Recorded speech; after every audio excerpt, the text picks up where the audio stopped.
استرسكو زائد وكذا sababta samar walba waxa u maqalnaa cunug oo teenager ayaa istilay. Because more than 2 months ago, Reese Johnson ended his own life. The deaths of 2 Saudi Arabian sisters whose bodies were found along the Hudson River last fall have been ruled a suicide.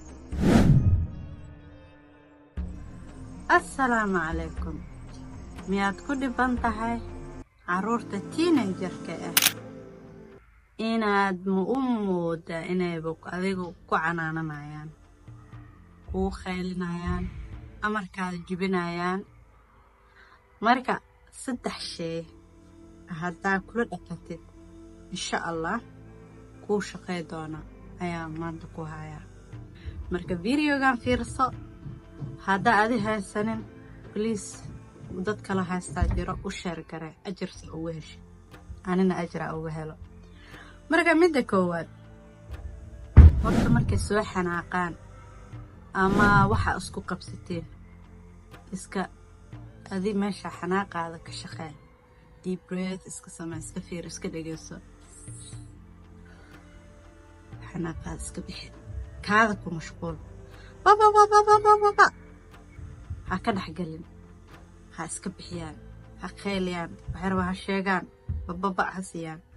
marka taas maxay ka caawinaysaa taas waxay ka caawinaysaa in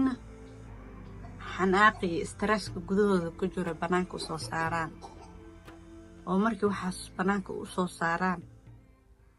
ay calm down noqdaan oo kadib inay maskaxdooda furmato waayo caruurtan sanadkan joogo caruurta anaka qaana camal maaha ولما دقم كرنا سيدا أناك بالد كنا ولا دقم جرا وايا أناك آلات إنترنت يو محل ده جرا تينيجر أو سكولون وودي دي تبادلنا ما هاي السنة لكن عرفتها سنة كان جوا بفضل أنا هايستو وايا علمي فعوض إني محل راسكو كدوات تجاني روان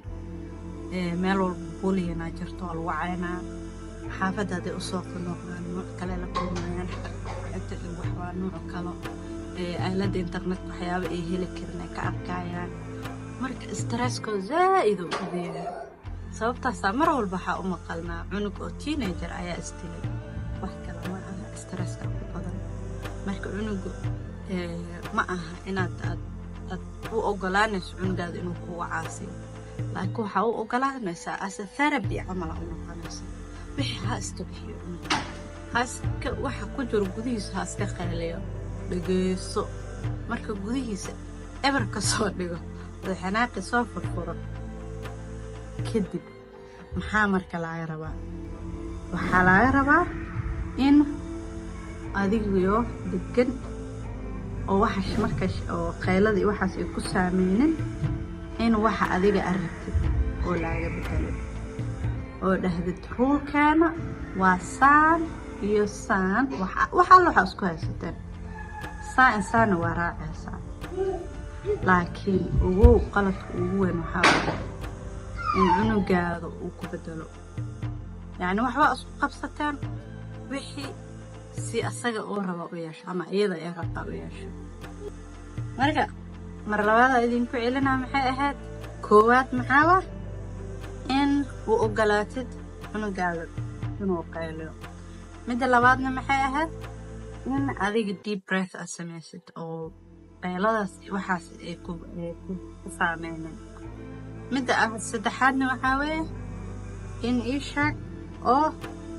ruulkaada la bedela oo waxa adiga aragtid inaad la bedela oo mowqifkaada aad ku taagnaatid insha Allah hadda saddexdan soo garoobeysiin wax badan ayaa hagaaga insha Allah salaamu calaykum subscribe like share ka iloobina midda kale hadda su'aal aqabtiin alla xishoonin su'aalaha isdhihi waxaan su'aal ma baaha haddii adigu kugu taagan tahay su'aal waa caawinaada u baahan tahay marka insha Allah isoo qor anaa ka soo socdaan salaamu calaykum